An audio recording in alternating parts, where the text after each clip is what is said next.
महात्मा ने कहा कि सुयोग्य संत वही कि एक ही घर पर पड़ाव डाले, वहां जो पा जाए उसी से तृप्त हो जाए। अगर तुम भोजन मत देना तो मैं पानी पी के ही रह जाऊंगा। लेकिन उसकी स्त्री उस महात्मा का आदर सत्कार किया, सम्मान किया, भोजन पानी कराया। तो सारे जो चेले थे महात्मा के वो सब सुबह जाने लगे। तो महात्मा ने कहा ऐसे नहीं जाएंगे, संत कभी भी खाली हाथ नहीं जाते। हम अगर भक्त का आज जल ग्रहण किए हैं, अन्न ग्रहण किए हैं, तो आज मैं इनको कुछ न कुछ दूंगा जरूर। अगर मैं नहीं कुछ दे पाया तो इनके यहाँ का जो आज मैंने जल ग्रहण किया वो पाप हो जाएगा। मेरा जो तपधर्म है वो नष्ट हो जाएगा। तब उन्होंने कहा कि हे अजामिल, मैं तुमसे कुछ मांगूंगा, दोगे?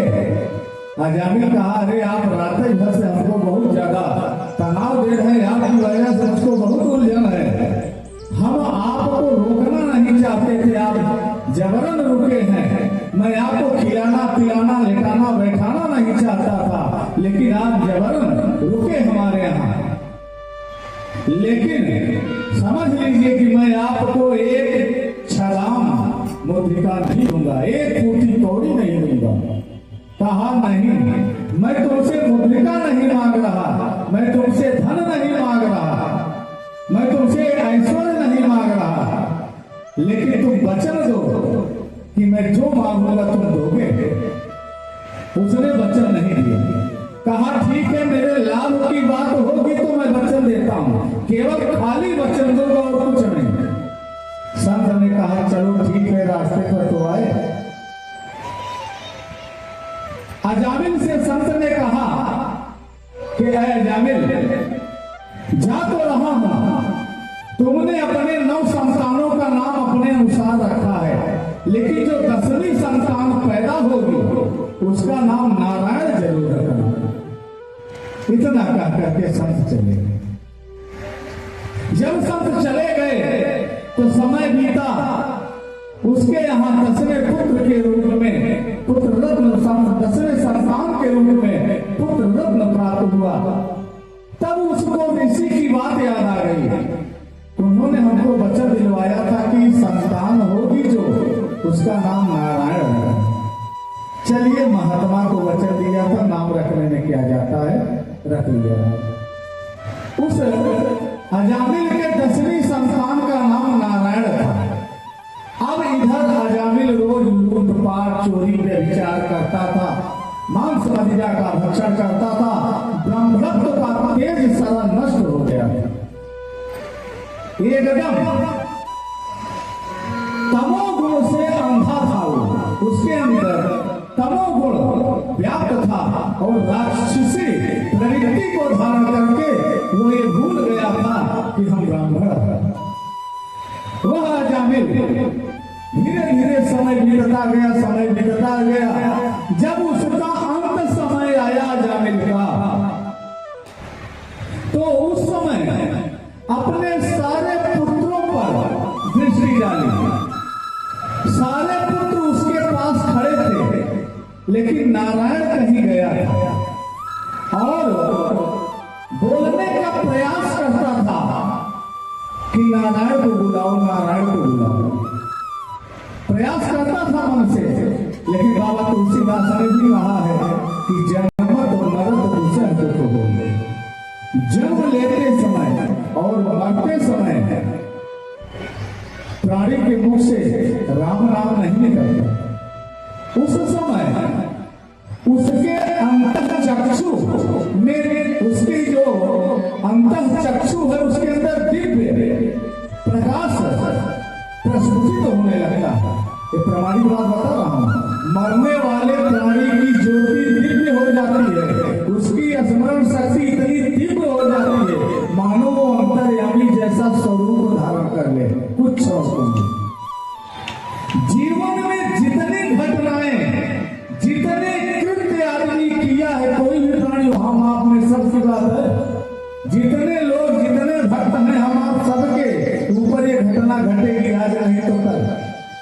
मरने के कुछ क्षण पहले हम आप बचपन से लेकर के जब जानने लगे हैं तब से लेकर के मरने के कुछ क्षण पहले की जितनी घटनाएं हैं सब मस्तिष्क पटल पर स्टेप बाय स्टेप आती जाएगी और अपने कर्मों को स्मरण करते हुए नारायण आपके कर्मों को दर्पण की तरह पटल दर पटल दिखाते हुए चले जाते हैं। नारायण के साथ भी यही घटने हो, अजामिल के साथ भी यही घट रहा है। अजामिल जब अपने सारे घटनाओं के सारे कृत्यों को याद करते जब अंततः संत की वाणी याद किया और अपने पुत्र नारायण के नाम का स्मरण किया, उसी समय धीरे से उसके मुख से उच्चारण निकला कि पुत्र नारायण। उसी समय यमराज के गण पहुंचे और उसके प्राण को हर लिया, खत्म हो गया। लेकिन जैसे यमराज के गण अजामिल की जीव आत्मा को पास में बांधा, तब भगवान नारायण के पार्षद आ गए और भगवान नारायण के पार्षद तुरंत यम के गणों को, यमराज के गणों को मार मार करके भगा दिया। कहा क्यों तुम यहाँ कैसे आ गए? ये तो धर्मात्मा है। धर्मात्मा प्राणी जब इस संसार से विदा लेता है प्यारे, तो भगवान विष्णु के पार्षद लेने आते हैं और पापी आत्मा जब इस संसार से जाती है तो यमराज के गण आते हैं।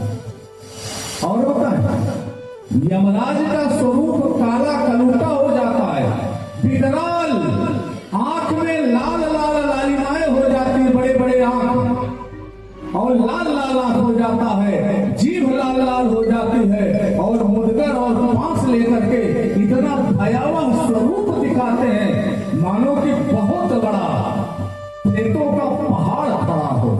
जीव आत्मा जब उसको देखता है तो थर थर थर थर कांपने लगता है। ये पापी की दुर्गति बता रहा है, धर्म पुराण इसका प्रमाण है। लेकिन यमराज के गणों को मार मार करके भगवान नारायण के पार्षदों ने भगा दिया। जब पार्षदों ने अजामिल को ले जाकर के धर्मराज की सभा में पहुंचे तो वहां पर यमराज के गणों ने कहा कि प्रभु नारायण के पार्षदों ने हमारी बड़ी दुर्गति की, मार मार करके हमको भगा दिया। धर्मराज जी ने कहा क्यों? कहा बड़ा दुष्ट है, बड़ा पापी है, बड़ा बेचारी जीव को हम लेके आ रहे थे, लेकिन एक बार वो नारायण नाम बोल के आ दिया, वहां पर नारायण के पार्षद पहुंच गए और हमको बहुत दंड दिया। धर्मराज के दरबार में अजामिल को लेकर के जब पार्षद पहुंचे तो कहा कि ये कितना भी कुकृत्य कर्म किया हो अपने जीवन में, जाने में या अनजाने में, बात उसकी नहीं है धर्मराज जी। बात यह है कि इसने अंतिम क्षण में एक बार मेरे प्रभु का नाम नारायण कहा है। अब बताइए एक बार नारायण नाम लेने से इसको कौन सा पूरी मिलेगा वो बताइए। अब धर्मराज जी के आश्चर्य में पड़ गए कि एक बार, केवल जीवन में एक बार नारायण नाम लिया है अजामिल, एक बार नारायण नाम लिया है, इसका क्या पुण्य हो सकता है? धर्मराज के गले नहीं उतरा। कहा इसका उत्तर तो मेरे पास भी नहीं।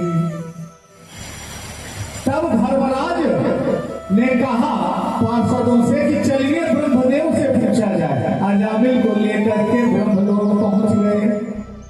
तो आगे अजामिल तेरे भाग्य का क्या करना। अजामिल को लेकर के धर्मराज और नारायण के पार्षद जब ब्रह्मपुरी में गए तो ब्रह्मा जी के सामने, चतुर्मुख ब्रह्मदेव के सामने धर्मराज जी स्तुति किया, प्रणाम किया। कहा क्यों धर्मराज कैसे आज यह पूरी छोड़ करके आ गए, क्या बात है बताओ? कहा मानस पिता नारायण के पार्षदों ने एक पापी दुष्ट आत्मा को लाया है। इनका कहना है कि एक बार इसने नारायण नाम बोला, एक बार नारायण नाम का उच्चारण किया, अब बताइए कि आप विधि के देवता हैं, वेद के रचनाकार हैं, कृपा करके ये बताएं कि एक बार नारायण नाम बोलने से पुण्य क्या होगा। ब्रह्मा जी भी सबको बुलाने लगे कि एक बार, केवल एक बार नारायण नाम बोलने से कितना पुण्य मिल सकता है, ये तो हमें भी नहीं पता। कहा चलिए वैकुंठ लोक में भगवान विष्णु से पूछा। अब धर्मराज के साथ नारायण के पार्षद, यमराज के गण और ब्रह्मा जी चतुरानन, ब्रह्मा जी भी नारायण के पास गए। वहां क्षीर सागर में भगवान विष्णु विराजमान थे। वहां पर जो है ब्रह्मा जी ने नमामि भक्तवत्सलं कृपालु शीलकोमलं भजामि ते पदाम्बुजं हटामि नासभामलं निकामश्यामसुन्दरं भवामृताक्षमन्दरं भजामि भक्तवत्सलं कृपालु शीलकोमलं प्रफुल्लकञ्जलोचनं मदातिलोचनोचनं प्रलम्ब बाहुवेगमं प्रभो नमेय वैभवम्। इस तरीके से ब्रह्मा जी ने नारायण की स्तुति किया। नारायण योग से जागृत हुए, देखा तो चतुरानन, कहा अरे ब्रह्मदेव प्रणाम, आप कैसे? कहा प्रभु आपके पार्षदों ने एक अजामिल नाम के दुष्ट दुरात्मा को पकड़ करके आए हैं। इनका कहना है कि मरते समय एक बार नारायण शब्द अजामिल ने बोला।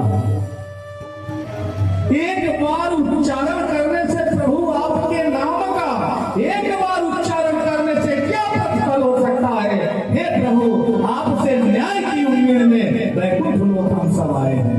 नारायण हंसने लगे, कहा सुनिए चतुरानन, हे ब्रह्मदेव सुनिए, एक बार नारायण नाम अगर अजामिल ने बोल दिया है तो उसी का प्रतिफल है कि यमपुरी में धर्मराज का कोई दर्शन नहीं कर पाता।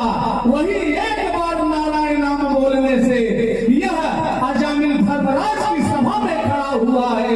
वही एक नाम नारायण बोलने से ब्रह्मलोक में यह जीव गया और आप ब्रह्मा आपका साक्षात्कार दर्शन किया, और वही एक नाम बोलने से यह मेरे लोक में आ गया और मेरा दर्शन कर लिया। ये है